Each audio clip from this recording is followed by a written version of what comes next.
This is Lisa Askley, the Inventress. Welcome to my podcast. Today, I am beyond honored and blessed to have the iconic Melba Moore here in my studio virtually. Melba, you are just amazing to me. I mean, I can go on and on and on and on and on about your doing the intro. You have a star on the Hollywood Walk of Fame, Grammy Award winning, or Tony Award winning. I mean, it's coming. I know it's coming. Honey, you are so Hollywood and everything else. You have broken so many barriers and you've had my heart since way back, way back. I've loved your music forever and ever. And now you are here with a brand new album, Imagine. And I've listened to every single one of them. I should writing down the words and learning the lyrics. Never get the voice down, but I've tried since I was a young girl. I tried to do Melba Moore. You, honey, thank you so much for being on my show today. Welcome. It's my pleasure. Since you've listened to all the songs, it just makes it so easy to talk about the music.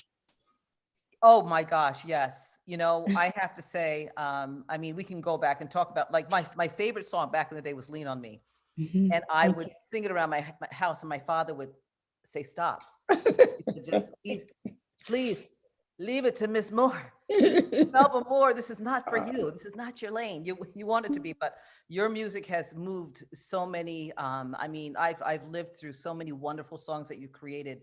And now you're back. I mean, you started in 1967, Melba. Yeah. So how does this all feel? I'm talking. I need to have a conversation. We need to have a conversation together. I'm the only one talking. I'm sorry. No, that's all right. You have to begin and it's your show. So let's talk about the history of Melba Moore first, a little bit about the history, and moving forward to here you have this great album that was a top hit in the UK recently, and now you're here in the United States with this incredible new album. Oh, how did it begin? Well, I come from a single parent mom who was a professional singer.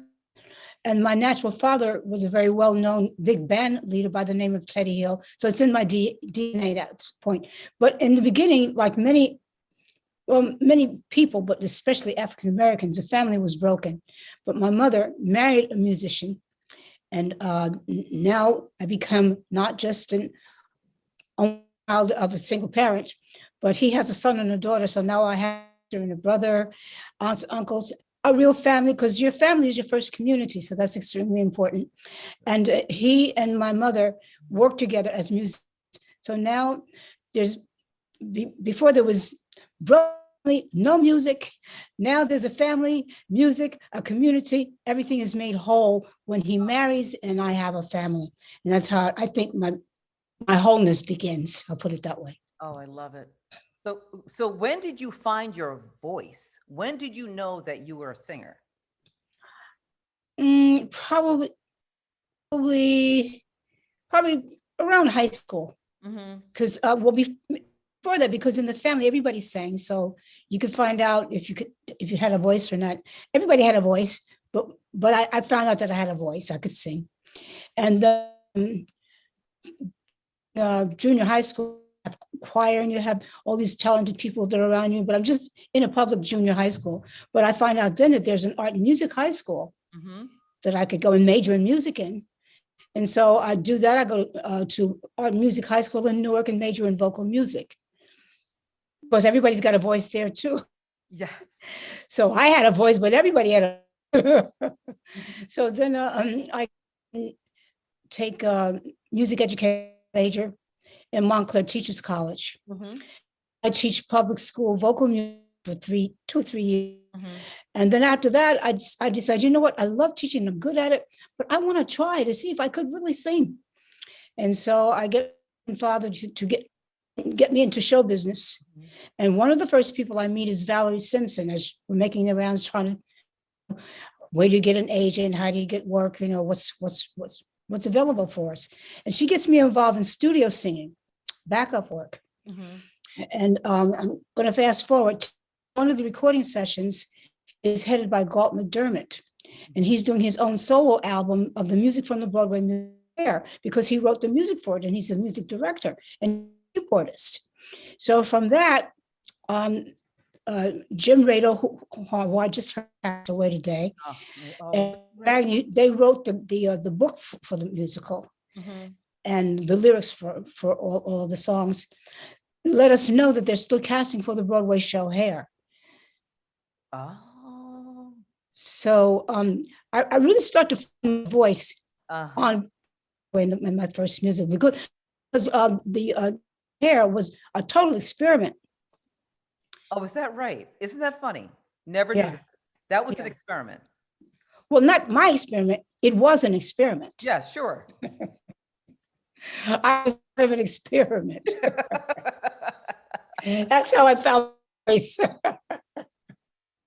But actually, yeah, because I shared that experiment and try my style, and before I got a recording contract, and then the experiment actually extends because I don't know what my style yet.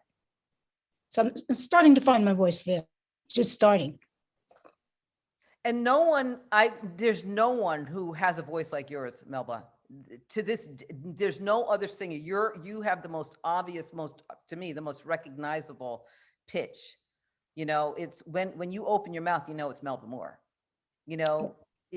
There's nothing. That's a good thing. There's nothing left of the imagination. Your voice is, as I said, iconic. You have the most beautiful voice, and you have that uniqueness to your tone that no one else has. Just such a beautiful uniqueness, and I'm so happy that you haven't stopped, because you still sound as beautiful, as marvelous, and you look as beautiful as you did. Thank you. Really, from back in the day when you wrote your first music, and I believe your first music, your song, was it Magic Town? Was that it? What was the first? I think it was Magic Touch or something like that. Magic Touch. And from there, you just kept on going. And obviously your voice, you hear it in your voice because you haven't stopped singing. Was there a time that you stopped? I mean, I know that you weren't always recording albums, but did you stop singing? No. Always sing. And that's why something. Well, I know I've had really, really, really good vocal teachers from the beginning, the time that I had a voice teacher. I always had really good teachers. And the one thing you understand, it's a muscle and it has to be used or you lose it. Absolutely. So you always sing here. Now, moving forward into Imagine, what made you decide to write all of these awesome songs? How did they come to you? And now, if the people who wrote these songs here to say will kill me. I didn't write these songs, but they sound like I wrote them because some of them are actually written for me. They are tailor-made for me. But my daughter is the spearhead of this project. And of course, she was to the industry and she's worked for a lot of different record companies in different areas. She's also been in the gyms business. So she knows, like, kind of qualities of earth and all that kind of stuff. She's not interested in performing, but she loves and understands the business. And it was her idea, by bringing me song by over a period of 3 or 4 years, to listen to see what I thought of the songs. And I said, well, these, what am I going to do with these songs? She said, Bo brought them to me. Her Uncle Bo and her father, Charles, are really the reason I have a recording career. They were behind all of the songwriters, the producers, the record companies. So they really know what makes a successful. So I said, well, I guess it's just a matter if it's a good song or if I like it or not. They know what works for me. So I should give these some consideration. And well, you make it work, but you make it work. I mean, obviously there was a magic, it connected, you had to hear it and it fit you because it's very authentic for you. Yeah. I you are. feel that the songs are authentic, and I feel that because of the times, it's an independent business, not just the record industry. Unknown caller. Just get rid of this. That's okay. I'll cut this off for a second. And it's very diverse, which is unusual, because unless you've been established that way, you don't get the right to do whatever you can do or you want to do. You have to fit this format because you don't do this by yourself. You know, if they don't play your record, nobody hears it, you don't have a success. That's right. When I heard it, I said, it's very, very diverse. You know, whose format is this going to fit? Then I looked around and I see the internet is diverse, and we have like retail stores anymore. Right. Internet, and one person can have 1 million followers. So it's diverse and small and intimate and big as whatever it is your plan. Yeah, and this is, I mean, you could bring your people in. I'm telling you, I'm so excited, and my whole family knows. I mean, everybody knows you're back. Everybody knows you're back. I said, I don't think she ever went away, but she's back. She's back with this amazing, amazing album. And as I said, you know, I was talking with my sister about it, and she's singing the songs. And what I love about this album too is it is so easy to sing. It's easy to sing. It's easy to that, but it is. Yeah. It's easy to listen to. You know, I've been playing the music over and over again and trying to figure out which is my favorite. I mean, I love Imagine. It's just so inclusive. I love, of course, the way you sing it, but it's so inclusive. Oh, you know what I like about Imagine? Yes, please tell me. That guitar. Did you listen to the guitar on Imagine? Yes. Isn't that beautiful? Oh my gosh. Absolutely spectacular. And I got to give kudos to every song when you listen to the music. I'm really, really super happy that you love my performance on it. But who we're listening to, the whole production is very beautiful. It's gentle, powerful. It's good. Yes. Well, I mean, collectively, that's what makes it happen, right? Yeah. That where you can love every song. You know, there are many albums that are written that you find the one song that you really like and you stick with that, you don't hear the rest of the album. True. This, for me, it's every single song. And it is, like you're saying, it's a collaboration of the different tones and the music, the instruments and your vocals. And it really ties all in and brings it to the forefront. You could listen to it anywhere. Let me tell you something. I was listening to it cooking. I'm listening it in the shower and just like. Yes, it becomes a part of you, intrude on you, I'm thinking. It's beautiful. It's just beautiful. It's and I'm saying that because my daughter's impression of me, I don't think I intrude on people. I kind of visit you, but I don't bust in on you. Yeah. Yes. You know what? That is a perfect description. It is a perfect description because it's not all, you know, you want to listen to every song. And so I thank you so much for doing this album. I thank all your team for doing it and having. I thank them too. So I wasn't thinking of it, you know, I was trying to figure out, okay, what am I going to do next? And I'm doing this project and and I'm trying to figure it out. But sometimes you can figure it out, but your community can help you see who the best of you are, especially over a long period of time. You've been blessed to have longevity. You've reinvented so many times. Maybe you can't so clear who you are. You need some help from your extended family, your friends, and some strangers who don't know you. Yes. And tell you, maybe give you a fresh look at yourself.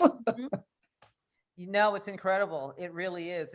It's so divine. And I love how you talk about the community, your community, you know, being raised in a community, your family is a community.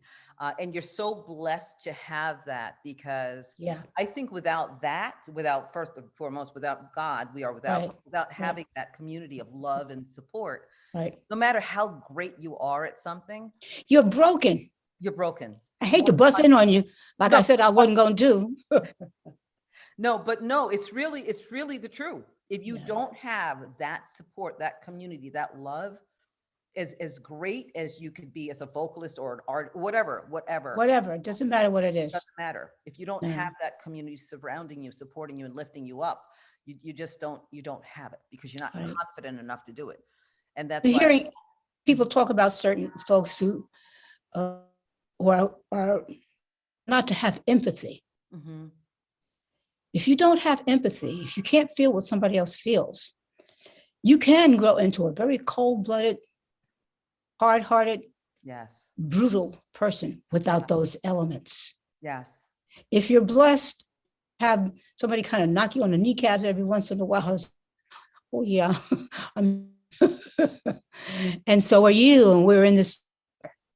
And you some good conclusions in reinventing because you don't do it by yourself. Nope. Not at all. And I like that. You know what? I'm enjoying to you. I'm going to let you put a word in. You know what? No, give it to me. Listen, I'm having This is good. with the marvelous Melba Moore. I honestly, I cannot contain myself, and I'm showing it because I have loved you forever. I'm one of those strangers who really thinks I know you. Just most amazing singer, amazing heart, kind heart. And now you've explained, I can hear and see why you are the way you are, by the grace of God. You said, again, your community, the love that you've been given, the positivity. And you just said something about when you're blessed with a community of positivity, positive people who love you and God, you could be knocked on your knee and get back up, right? Right. And those who are not supported, when they are knocked on the knee, sometimes they can't get back up. Right. Right. So, or if they get up, they're broken in a way that hurts society just because they're in it. Mm-hmm. Hurt to know this part. Yes.